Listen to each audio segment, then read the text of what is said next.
Disclosure imminent? Part 2, Many More Bases Destroyed, written by David Wilcock. Thursday, 13 October 2011. 111 many underground bases have now been completely cleared out. Materials, equipment, and personnel by yet unknown forces.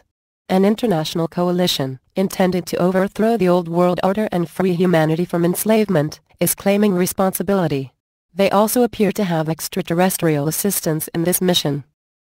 International coalition bringing down the old world order. I am honored to present you with a true story about the awakening of humanity. The awakening is happening on a personal level, and on a collective level as well. Collectively, world governments are becoming aware that they have been manipulated and lied to. One of the greatest lies that has been perpetuated by the powers that were is that everybody's in on it.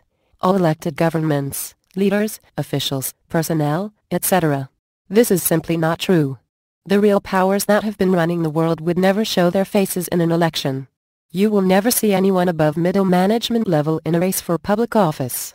Many, if not most elected officials are terrified of these hidden powers.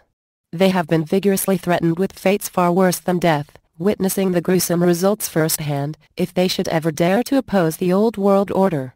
Russia, China, Brazil and India bravely led a charge with the BRIC alliance, which became BRICS when South Africa signed on. From this seed, we now have a massive international coalition involving the leaders of over 80 nations, and it's growing by the day.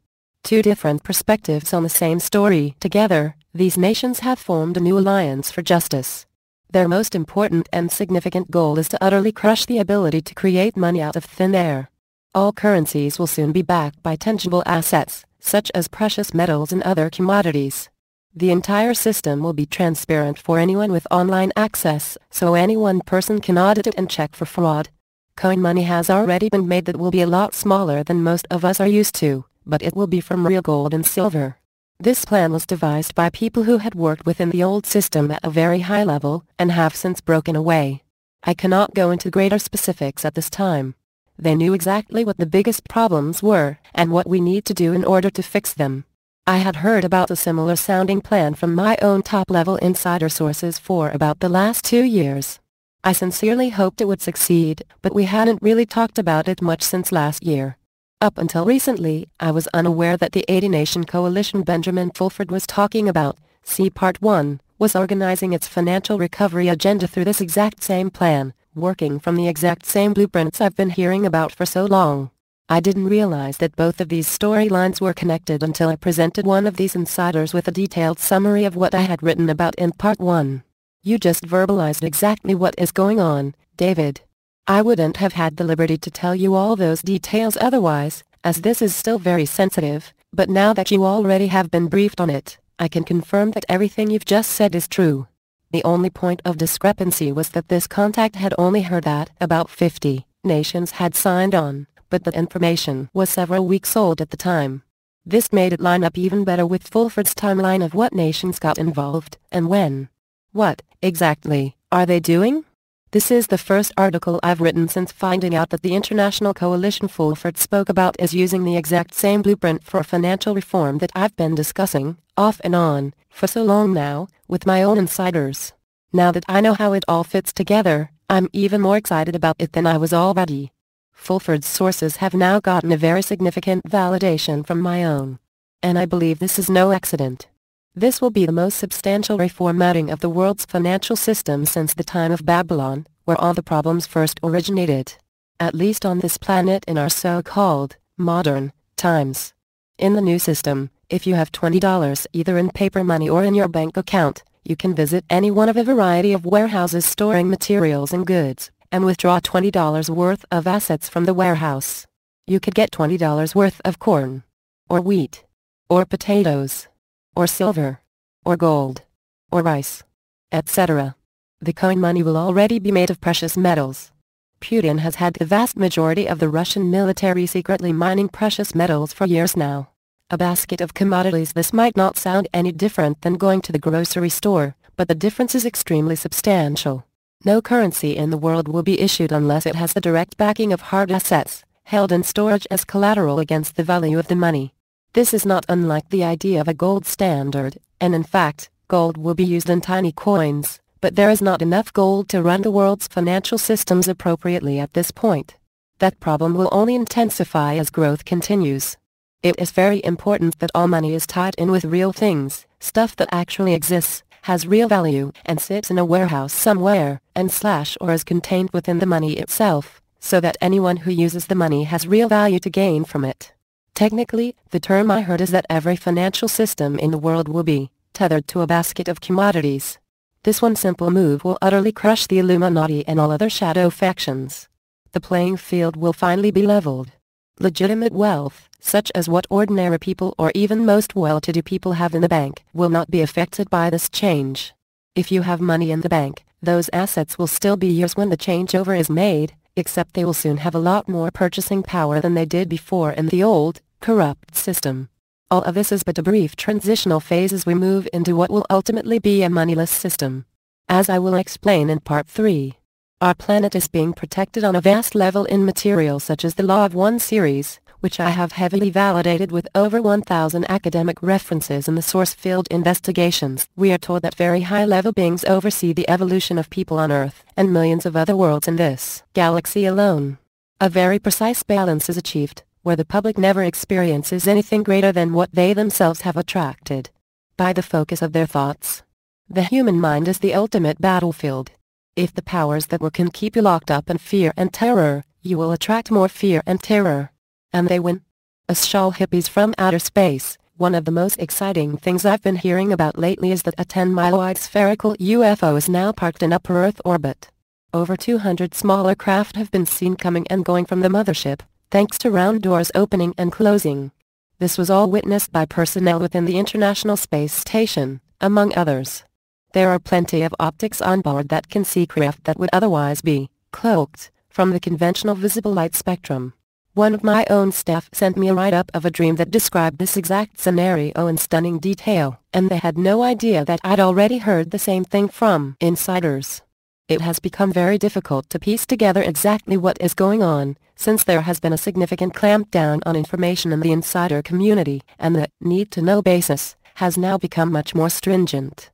However, we do know that some aspects of the military-industrial complex have made contact with these people, and literally described them as Ashal hippies from outer space.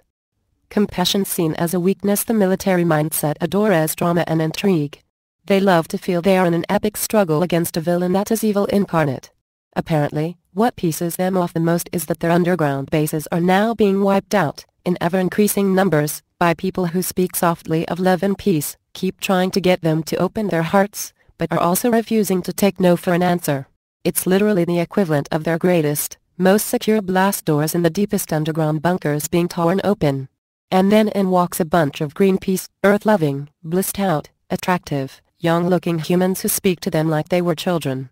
The underground bases, according to our best, most trusted insiders, these same tree-hugging ets have now been clearing out underground facilities around the world. The first two were near Washington, D.C. and Denver, Colorado. This occurred on the same day my new book, The Source Field Investigations, was released. This was a great shock to me as the story began coming together over the following weeks. As I explained in Part 1, and as Fulford's sources confirmed, each of these bases were destroyed by an explosive force that caused massive surface earthquakes, including the largest East Coast earthquake in a century. These earthquakes had very unusual properties that were identical to what we see after underground nukes have been detonated. However, we also now know that no radiation was involved.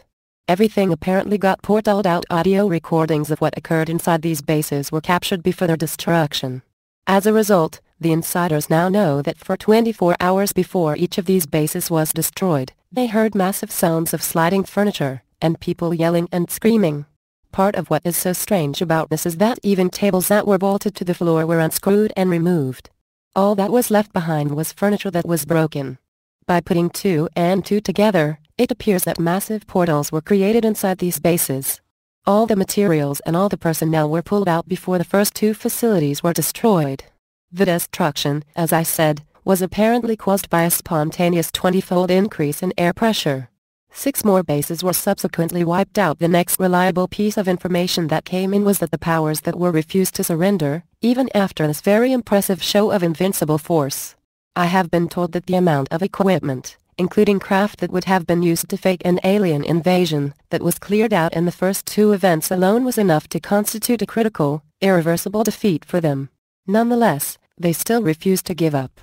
Perhaps they've watched too many sports games and still want to live by the old adage that, it ain't over till it's over. 6 additional bases, not restricted to the United States, were then cleared out after the first 2. We do not know when this happened, where it happened, and whether or not they were physically destroyed, only that all the materials and personnel were removed. Many more have now been cleared right near the end of September. The next wave occurred, and this time it was much more significant. I was given an exact number and asked not to repeat it. In order to preserve the integrity and trust of my sources, I will withhold these specifics. Suffice it to say that within a short period of time, perhaps all in the same day, a significantly larger number of bases were all cleared out. The reports, again, are the same. Audio recordings reveal the sounds of furniture sliding all over the place and people yelling. In this case, the bases are still there, but all the materials, spacecraft, etc. have all been removed, except for the broken furniture. Knowing the extreme integrity and trustworthiness that has been built up with these sources, I was so overwhelmed by this news that I completely lost it and burst into tears when I first heard about this. Part of me lamented for the staff who went through fear and terror as they were pulled into these portals. I am saddened by the fact that so few of them are even aware that this is happening at all, and only find out once it is happening to them. I also cried tears of relief in knowing that we are truly being guided and protected, and that the most significant events in thousands of years of this war are now happening. It will probably become public in stages. Bear in mind that the final results of all this inside work may not immediately be obvious. However, these Ashal hippies from outer space are making it possible for this international coalition of 80 countries to actually succeed in their efforts. It seems very unlikely that the bridge detonations will be allowed to occur. The powers that were still don't understand that any one plan they have is nothing more than a job application. Any application that would create too much damage or give them too much of an unfair advantage will be rejected. In order to keep this illusion going for so long, the higher forces have been extraordinarily clever at masking their interventions, so as to make them look like they happened by strictly natural, terrestrial means. Therefore, I expect we will see some additional drama as the whole financial debacle reaches its apex. At some point, there will most likely be an announcement, and the world will never be the same. I imagine that there will be a decent bit of time for us to absorb this news before we move on to a full, complete disclosure. But I will write more about this aspect of the story in later updates. For now, I want to share with you a transcript, only slightly altered, of the stunning dream that came in from a key staff member.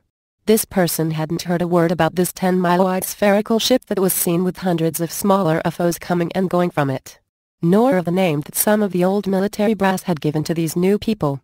Above are key news excerpts on 10-13, so keep checking source for updates. at divinacosmos.com